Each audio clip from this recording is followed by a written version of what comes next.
Do you remember a specific time where you realized your perspective on being an immigrant here in the U.S. had changed? Oh, that's a good question. I've not thought about it. At first, when I arrived, I thought I was treated like a tourist, but I realized that being African American and being African is totally different. I think the difference is a strength and not something to be dismissed. I think my main perspective would just be growing up and realizing the American dream is not real. Is there something that you wish more people would understand about what it's like to be an immigrant here? depending on where you live, you could have a completely different experience of living in the United States. I mean, I guess I wish people understood that having a different perspective of the world is a good thing. It's so foreign to them that they don't even take the time to try to understand.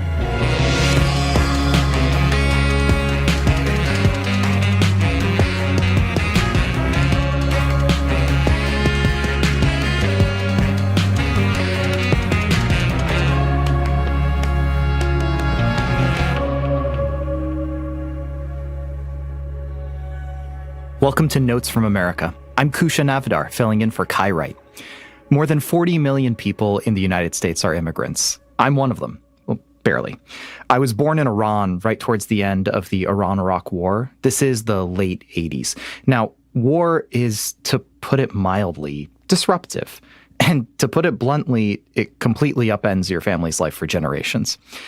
Most of my family moved to the United States when I was just 1.5. My dad had to stay behind. It wasn't until 6 years later that we really got to see each other.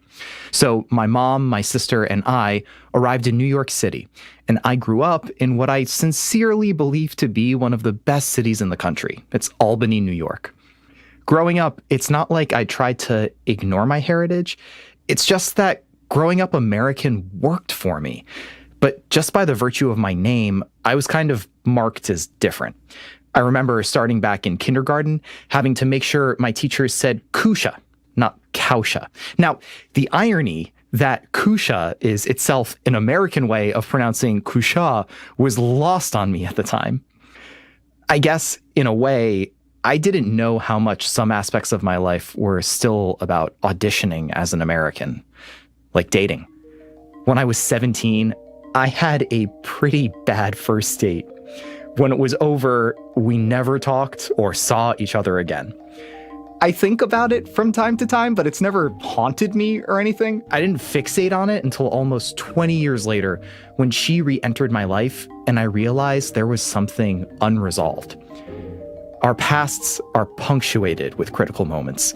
They come, they go, and most of us never get the chance to go back and revisit them. Very recently, I did. And it revealed something new to me about what it means to come of age as an immigrant in America.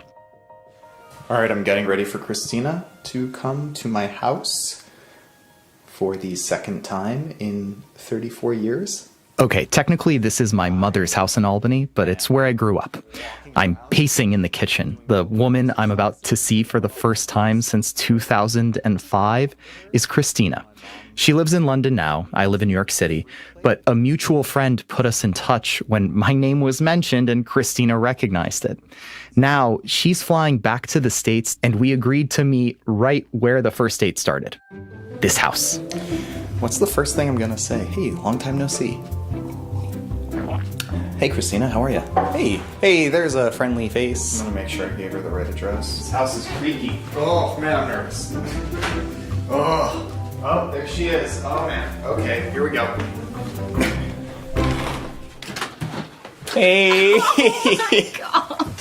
How you doing? Oh, good. Hello. Hi. Oh, thanks for coming. Come on in. This is so weird. Oh, my God. You look the same. Hey, you too. I do not look the same, but it was very generous of Christina to say. I made us tea, we sat down, settled in, and tried to figure out where to start. Maybe where we should have started 17 years ago, trying to get to know each other. I know nothing about you, really, but I've had an image of you. Yeah. Tell me a little bit about your family's background. Yeah. Just tell me what your life was like. I was 12 when I came to the US. We moved from northwestern part of Romania, which is Transylvania. My dad's a mathematician, and the US was still buying in talented people from all over the world, and particularly from Eastern Europe. He came here, and then we followed. Me and my sister were born there. This is wild because I didn't remember that Christina was also an immigrant. Here's what I do remember. It was 2005. I had a lot of friends, did well in school, I just got a car. I wondered if she had the same experience as me. And what was that like moving to Albany? Rough. Well, like how do you even start? It's really hard to assimilate, right? I just remember that kids found it weird that you would eat cream cheese on toast or not on a bagel. And it's so ridiculous, right? It's like I had all these thoughts and all these experiences and all these like reasons to be embarrassed and they make no sense. Totally. I mean, we all had I had my own version of that. Like I grew up in this community. I didn't want to be anything less than like perfect, if that makes sense. Oh, that makes a lot of sense. Yeah. So then tell me your side of the story. Like just walk me through what you Well, I feel like happening. I should say a bit about like meeting your dad because because your dad's actually the main part of this story in a way.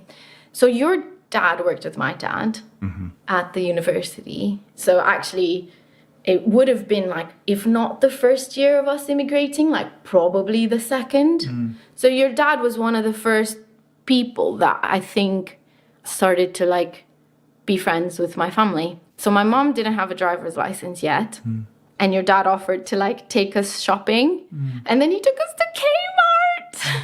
That's a very distinct memory. And then I remember. This is something else I had no idea about. My dad reaching out like that, taking Christina and her family to Kmart. But it doesn't surprise me. I mean, my dad would go out of his way for other people, which is a little complicated for me because what I felt like at that time was I was the one helping him out when he moved here, trying to navigate a lot of things in a new country. And that's why it was so surprising to me that day 17 years ago when he said, "Hey, Kousha, my coworker in the math department invited you and me to dinner at his house. Do you want to come with me?"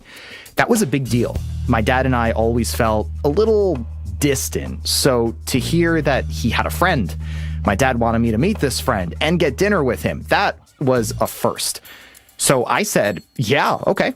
I remember going into your house and there was your dad, your mom, your sister, a small baby boy, and you. And that was the start for me of Christina. I don't remember that, but it makes sense, right? Like my parents had dinners and people came over to the house. I would have had an awareness of you. So I think I might have been like, but I don't remember that dinner. No. After the dinner ends, I remember one of Christina's parents saying, "Hey, Kousha, you should feel free to come over for dinner again." But what I can imagine is that my mom knew I had a crush on you. So she worked her magic. Like it would have. My dad and I are driving back home. And while he's looking at the road, he offhandedly says, "Kousha, I think you should go back over."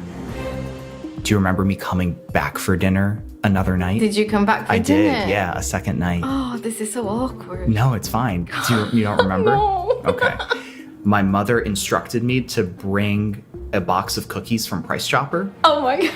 And that is the moment etched in my mind where I learned to never show up a place like empty-handed. Like always bring something. Your house was where I learned that. Oh, that's super nice. Yeah. Let me ask you, afterwards, we went down to the basement with her sister and we watched the movie Garden State. What are you listening to? The Shins. You gotta hear this one song. It'll change your life, I swear. Christina and I sat pretty close together. No, so I don't remember this, although my sister does, which is hilarious because she's like, I remember that so clearly, but I don't. Like, not at all. And then, like, it's vague.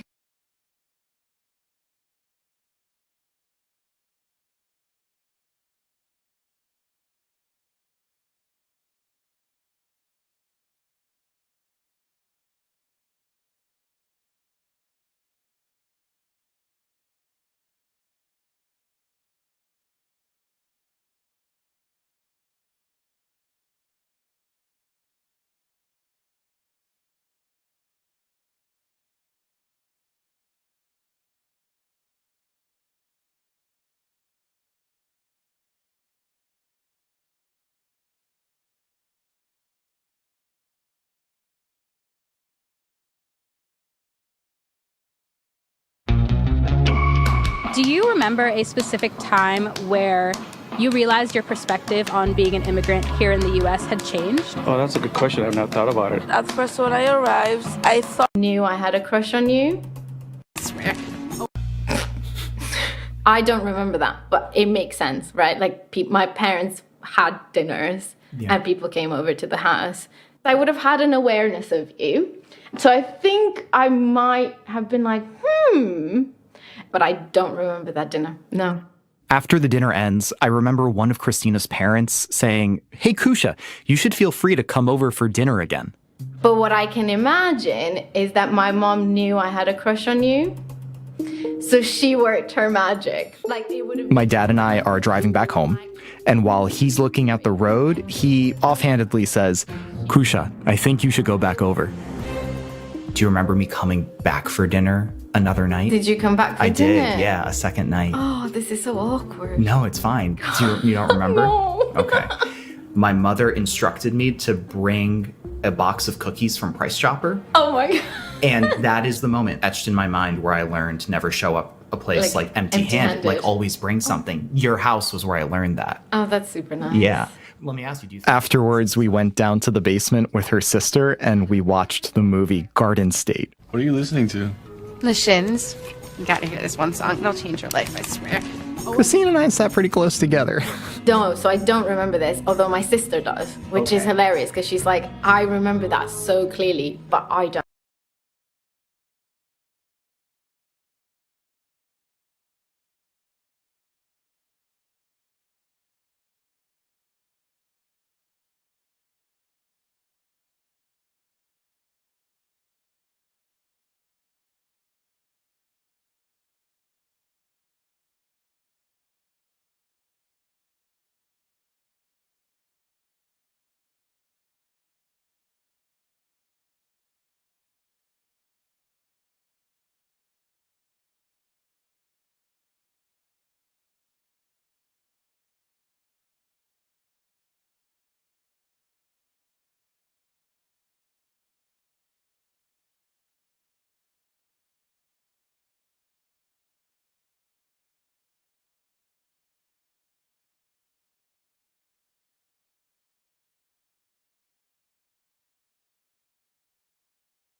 This is Notes from America. I'm Kousha Navidar, and we're talking about what it can mean to come of age as an immigrant in the U.S. We want to hear from you. The phones are open. 844-745-TALK. That's 844-745-8255. You can also leave a comment in the YouTube chat. But first, let me finish this story. A first date in my life that I hadn't realized was influenced by being an immigrant. Here's what happened next. Like, I think you would have been cool because you have this like way of talking that's like your talent. Like you're like very chatty and like charming. And then it would have been like, wow, this guy's older. And oh, I'm going on a date with the guy with the car. Toyota Celica, 2-door, yeah? 2-door. 2-door. I don't remember the color. White. Okay, but it had the sunroof thingy. Yeah. And I think the reason this car is etched in my memory, because it was probably the most awkward moment of the date, although there were many, which was us driving to a pretty dark woodland area and just sitting in the car. And of course, because I had watched enough rom-coms by that point to have it really etched in my memory that if you're in a car with a boy, you're gonna kiss, or at least you should if he likes you. And it never happened. It never happened. I remember not knowing what to do in that car because I didn't want to hurt Christina's feelings, but I just did not feel ready. So we just sat there, and I remember I was like, so you want to see how the moonroof works? And I also don't think we were there for that little. Like, we hung around this darkened area in the car. Yep. For a while. Yep. After some more silence, all I thought to say was, so you want to go back home? And I drove her home. I dropped her off. And that is the last time we talked to each other. And this is where my memory sort of gets a little sad. Yeah, it sort of comes to a crashing, slightly painful feeling, uncool, unpretty, rejected, all those sort of feelings that you kind of carry with you, that you feel when you're 15. And then the other part in my head had to do with immigration, for sure. I felt like I was too foreign for you. Yeah. I felt like I was way too fresh off the boat for you to comfortably engage with. That's genuinely my feeling. Was it something I did or something that... Well, it's funny because earlier you said that your experience of immigration is not that you sort of felt like you needed to fit in because you already did, but it was this feeling that you always wanted to be perfect. Mm-hmm. And I was completely imperfect. So that's literally how I walked away with it, or rather how I processed it and have been carrying it. Yeah. As a memory. Oh, I'm so sorry, because that's so far from the truth. That sounds like it must have been really tough. I can say, I remember meeting you and thinking, oh, this is somebody that I would aspire to be with because she makes me feel like I'm American, because she seems very American. Whoa. Yeah. That's so nuts. Yeah. It was never a question for me about you. I remember being like, what am I doing? I feel like I am not ready for this. Let's go to safe places. Let's go in my car, Price Chopper. And then when I dropped you off, I remember thinking, I have no idea what I'm doing. So much of my mind back then was about doing well in school and doing well in clubs, giving nobody a reason to think anything besides oh, I was good. I had no space for hanging out with girls or having emotional connection. Exactly. No, that's really well said. And having a date was going from 0 to 60 really fast. Oh yeah. I think if I was still a 15-year-old girl, I would have loved to hear you say oh, I thought you were cute, blah blah blah blah blah. But I think I'm not a 15-year-old girl anymore. So I think I've long been over that cycle of insecurity with myself. And so I think the part that remains is this clash of identities or clash of identity struggles. But I don't know what I make of it yet. Yeah. It will take me a while to be totally. to process. Yeah. Because I carried this rage with me for a while. I don't think I don't know you, but I don't think I liked you. And I think it's nice to talk about those feelings because it's not I don't want to carry them, right? I really appreciate you telling me, and it hurts my heart to hear because it is unintended consequences from, it sounds like, my own challenges that I was going through. But it's not always about intent, it's about outcome. And that just, I'm so sorry to 16-year-old Christina, and I'm slightly pissed off at 17-year-old Kousha right now.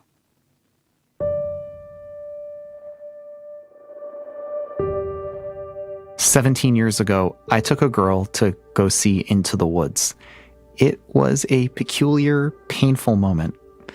And now, talking it through with Christina, I feel bewildered, vulnerable, and realizing just how much he was a part of this whole story. I just want to pick up the phone and talk to my dad." Yes, Kousha, I like to talk to you. I love you, and I am proud of you. Okay, so... Here's the thing. My dad passed away very unexpectedly, just 2 months before Christina and I reconnected.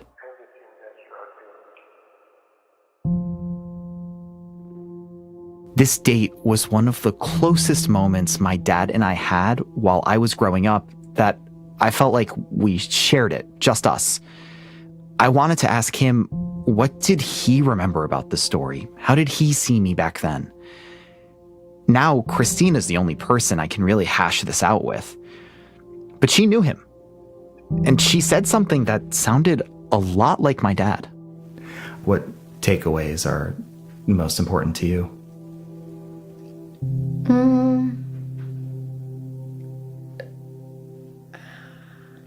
I think there's just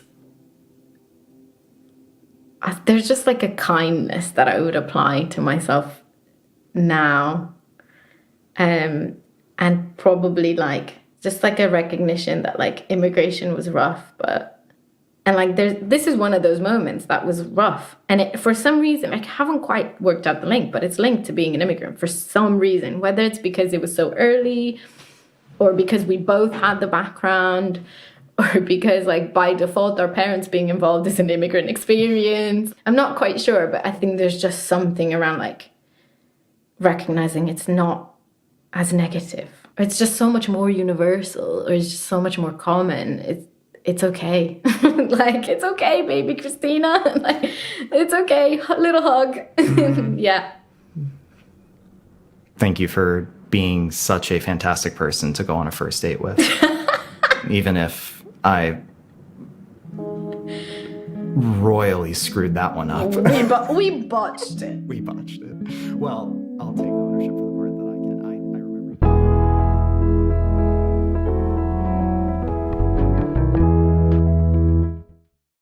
More proud of that.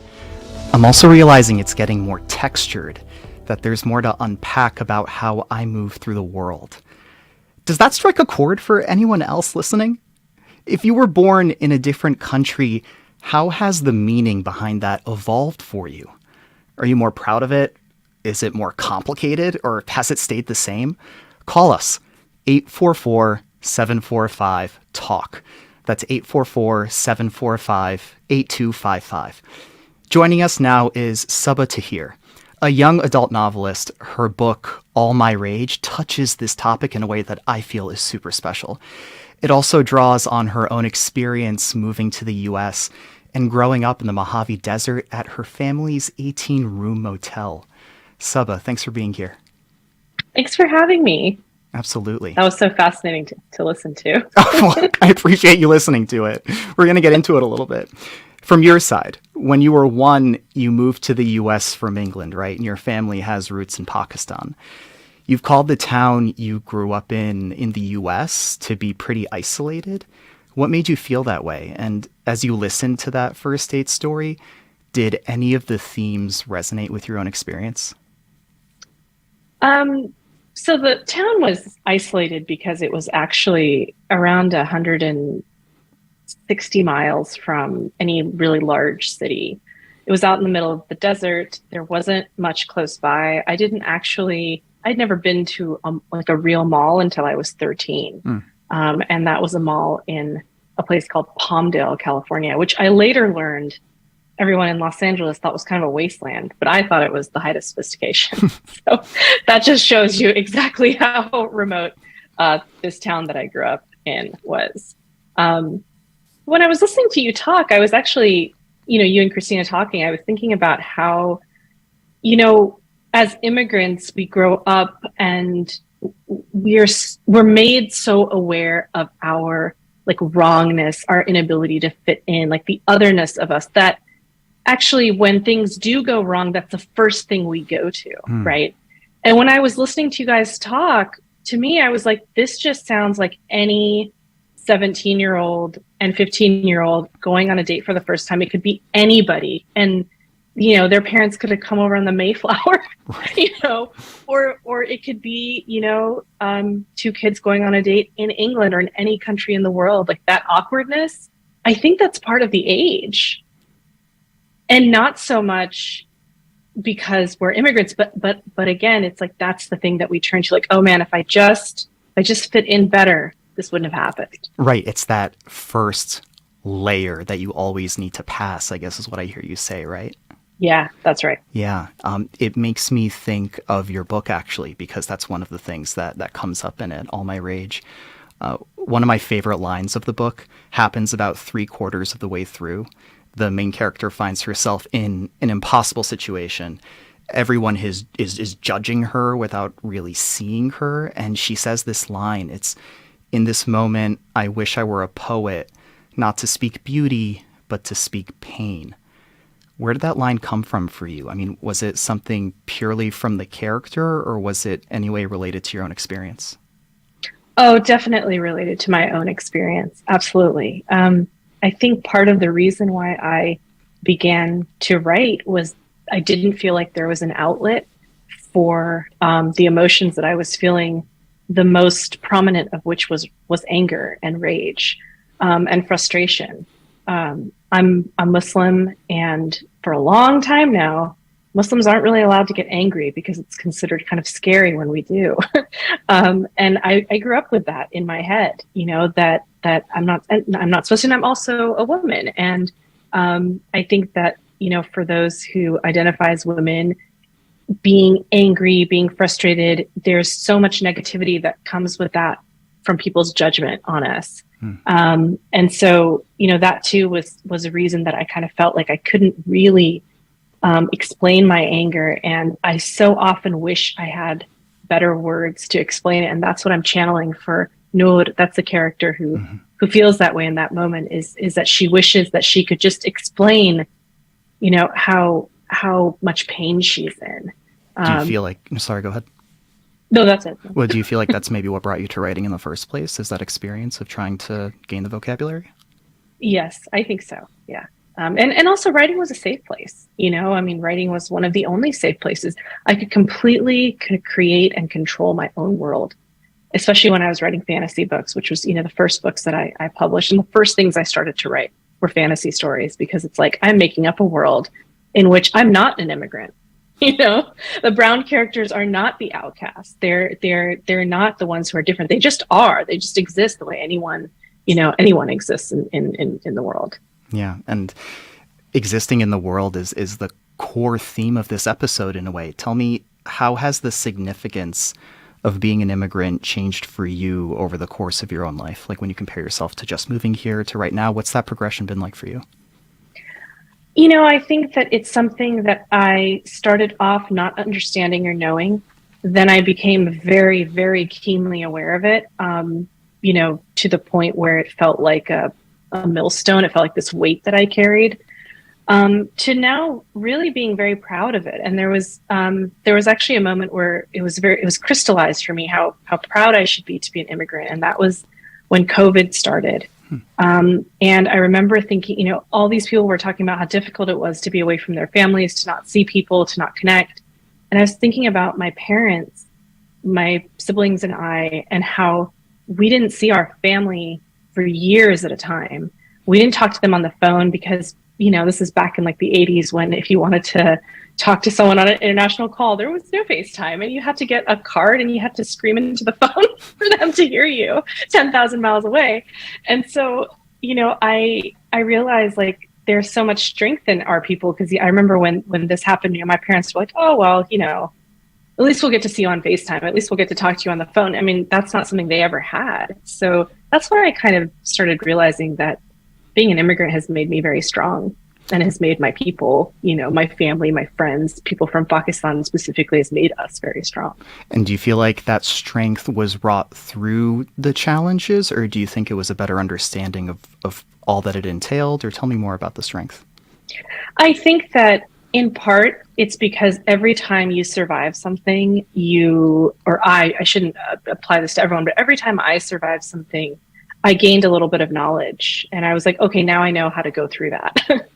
And then you have so many experiences that might be negative that if you get to a point where you feel pretty confident about how to get through some of those negative interactions that might happen, how to sometimes diffuse them, or how to walk away, or how to, stick up for yourself and fight for yourself.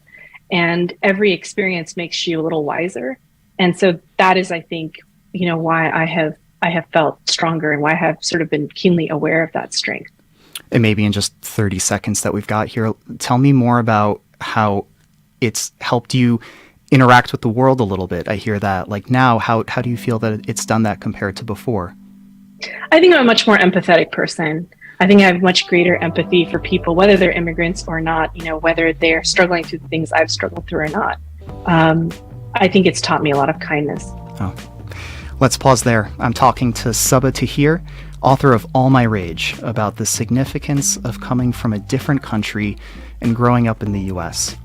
And listeners, we're taking your calls. Does being an immigrant mean something different to you today than it did when you first moved here?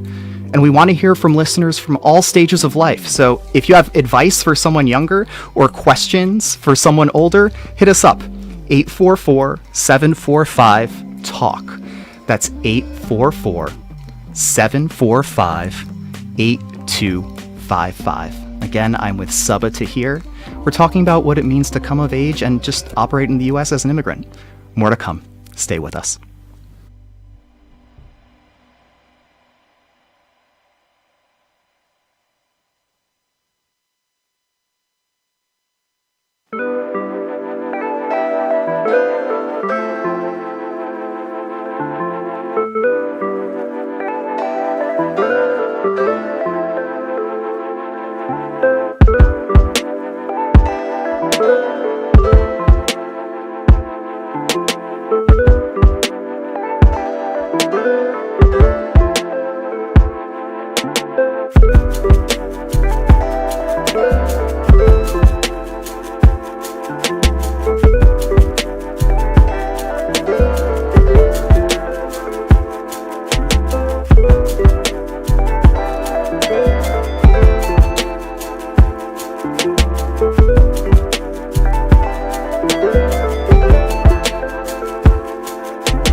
It's Notes from America. I'm Kousha Navidar, and I'm joined by Saba Tahir, author of All My Rage. Everyone, we're taking your calls. If you were born in a different country, how has the significance of that fact changed over the course of your life here in the U.S.? The number is 844-745-TALK. All right, before we get to our first call, Saba, I have a question for you. Do you ever talk to teens who were born outside the U.S. and live here about your books? What resonates with them about your writing? I I think what resonates with my readers the most is the universality of some of the issues that I discuss. And it's not something I necessarily do on purpose. I don't go into writing a book thinking, how do I make this as universal as possible? Because that makes for a very boring book. Instead, I try to bring out, the things about the characters that I find fascinating. I really focus on character when I write. And so what my readers end up connecting to is like, oh, this character loves music just like I do, or this character is really into writing just like I am, or this character is very loyal to their family just like I am. And they start to connect to the characters in this way that makes them feel seen. And I remember that as a kid reading, my favorite books, connecting to characters because they had similar traits to me or because their experiences mirrored something in my own life. So that's usually what they come to me with. Gotcha. My readers. Does it strike you that there's any difference in how they talk about their coming of age experience here in a way that maybe that's different than how you might have or I might have back in the day, I guess? Well, I think a lot of it is about so many readers, young readers now are finally seeing themselves in story. And that's not something that you or I probably really had. I don't remember ever reading a book about not even just a Pakistani kid, but like a Muslim kid or a brown kid. Like, let's just go broader and broader. I didn't. How broad can we go? I didn't see exactly, and so just being able to see these stories with people who look, like us, act like us, are from the same place as us, it's very validating. It allows us to know that we're here, we're present in the world, and that we're speaking our stories, and we're being remembered. And I think that that's something that a lot of my readers really relate to in both my fantasy books and the contemporary All My Rage. Yeah. Let's go to the phones. We're going to hear from Sharmila in Mansfield, Massachusetts. Sharmila, hi. Hi, how are you? I'm wonderful. How are you? Thanks for calling. Good, thank you. So tell us, how has the significance of, well, let me ask first, were you born outside the country? I don't want to assume. Yes, I was born and raised in Sri Lanka until I was 24. And I got married in Sri Lanka and I moved to US. I am a single mom right now.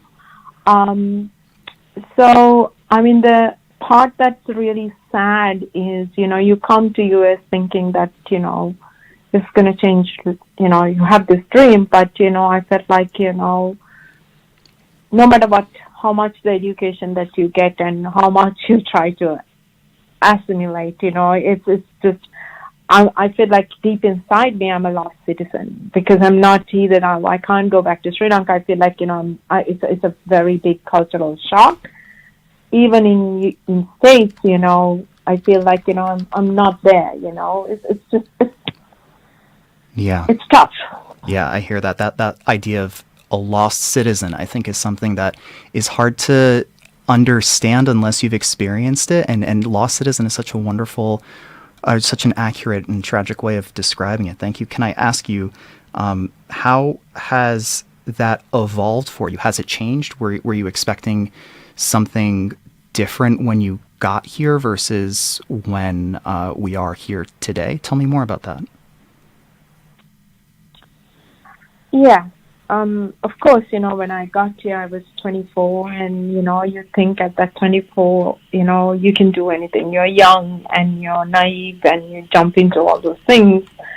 But then later on, you get these feelings. You understand that, no, you're not. You're not part of this society now, but you go through colleges, you get your, certifications and all that. But still, I feel like deep inside, it's very hard to get recognized sometimes. Yeah. Thank you so much, Sharmila, for sharing that and wishing you the best. Let's move on to Katayun in the Bronx. Katayun, hi. Hey, Kousha, how are you? I'm wonderful. How are you? Thanks so much for calling.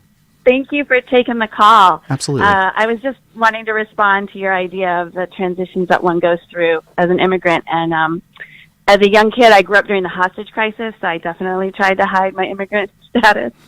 And then as I went through high school and started to think about college, I was in this weird middle ground where I had a highly educated father, but he had been educated in Iran, so he knew nothing about college or how to help his young daughter apply for college, and I had to figure it out all by myself.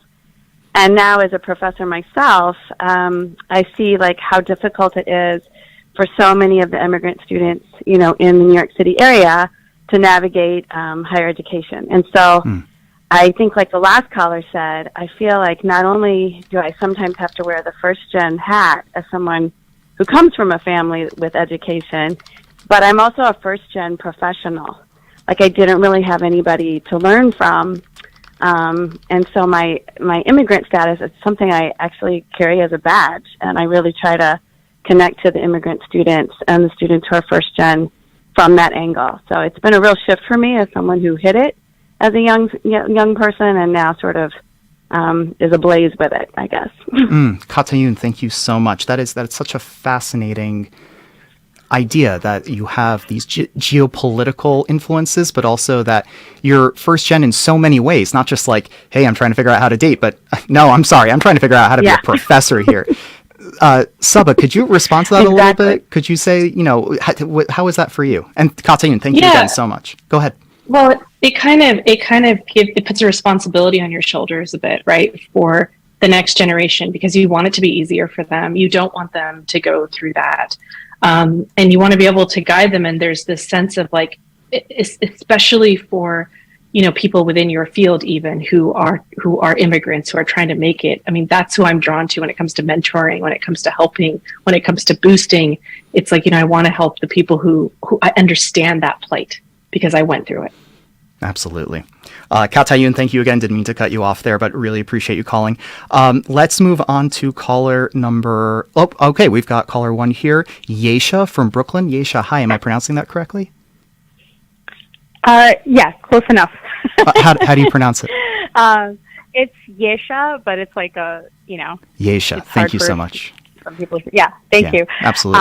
Go ahead. I just wanted to say, thank you for taking my call, and I'm fangirling a little bit right now because I'm a children and teen librarian, so I can't believe that I'm on the same call as Sabaa. Oh, yay. Hi. Thank you for everything you do. Hi. You guys are the heroes right now, so always, actually. Thank you for writing the books. What propelled me to call is like just hearing the dating story and stuff, and like I came to this country when I was 1. So I had just turned 1 before coming, and so for all intents and purposes, I mean, in like my school world, I had quote unquote grew up being American, yet I never felt American. I was always made to feel like I was not from here, in terms of acceptance, in terms of everything. And then it wasn't until like I was like a freshman in college taking anthropology class where I constantly referred to like my, me being Indian and my Indian family and my Indian culture.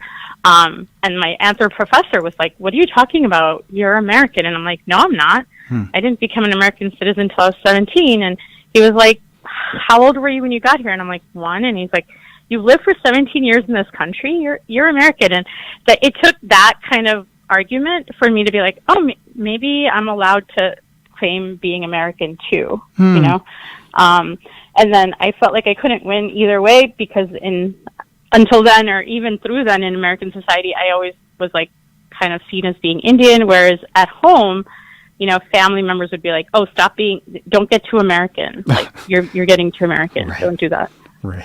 I think a lot of people can actually relate to that piece. You're stuck. You're stuck between two worlds. Absolutely. Yeah. Sorry, go ahead. Sorry. One more thing I said to your screener is that because I work with kids and teens now, I see that there's been a leap forward, and I think it does have to do with like kids being able to see themselves in media, in books, in films, on TV. That South Asian kids that I've seen, like definitely, they use the word American when describing themselves. And sometimes they hyphenate, sometimes they don't. And I think that's great that that getting to see themselves out in the world, getting to see role models has helped with that. Yeah. And well, first of all, Yesha, thank you so much for calling. To pick up on your last point there, reading this book, All My Rage, I know for me, it made a difference because I had never read something like that when I was a teenager.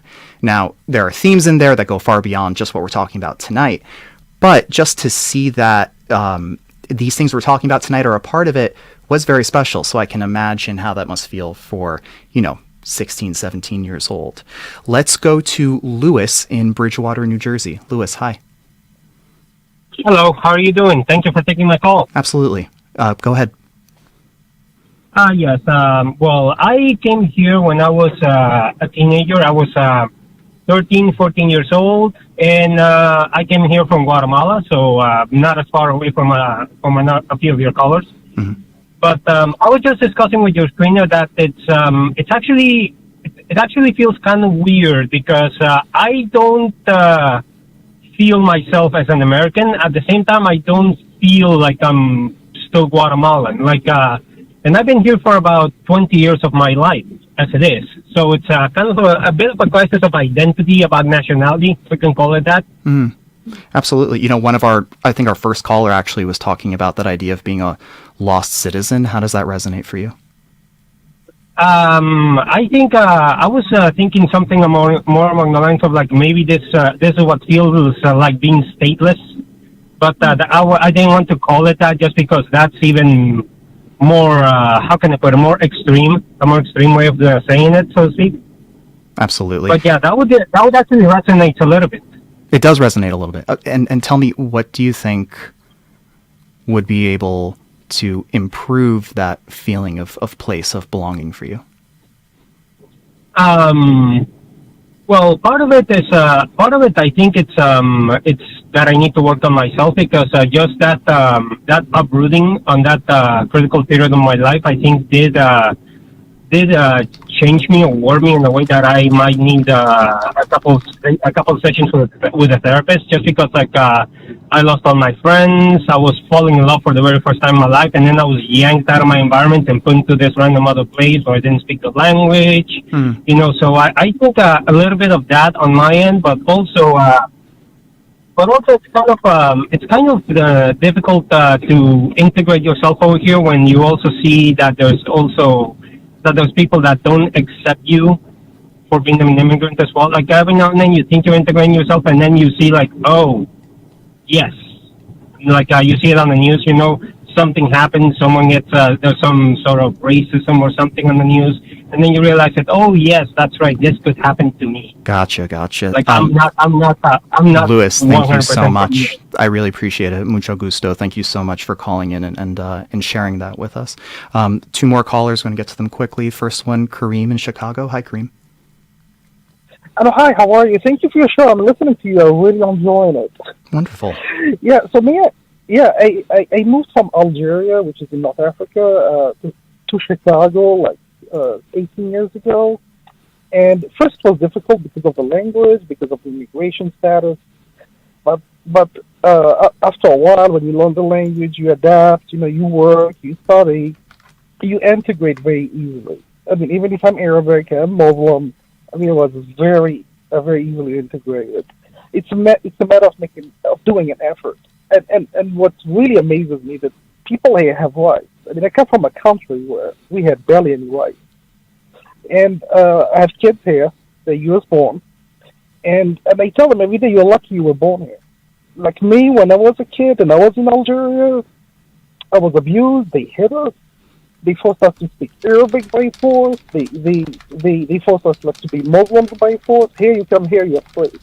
You choose what you want. Nobody's bothering you. You live your life. I'm Muslim. I can go to the mosque. Nobody's bothering me. When you're going for the judge, in most cases, the judge is going to be fair. There's barely any corruption. At the end of the day, I love it here. Absolutely. This is my country. Yeah. Kareem, thank you so much. It resonates with me how you say there's all these different ways that we can, find ourselves coming from Algeria and trying to understand how it evolves over time is really difficult. And Saba, I want to talk to you right now as we've heard all of these calls. And again, there's too many for us to get through. So thank you all so much. But one thing that strikes me while I think about all these calls, and even as our two stories, is just how wide the spectrum is of experiences here of being an immigrant. But is there a through line for you? I think one of the things that I'm hearing is, where do we belong? You know, if we don't belong here and we don't belong there, where is our place? And I think one of the things that I've found over my life is, you know, my home is with my friends, and my friends are almost all, like, very close friends are almost all immigrants themselves. And we've created kind of our own country and our own home and our own space. And that's something that, you know, if there are people who feel lost, you know, that is something that I hope that they can turn to, is just, you know, if you don't feel like you have a home, if you do feel like that lost citizen, you know, finding the people who understand that deeply in their bones.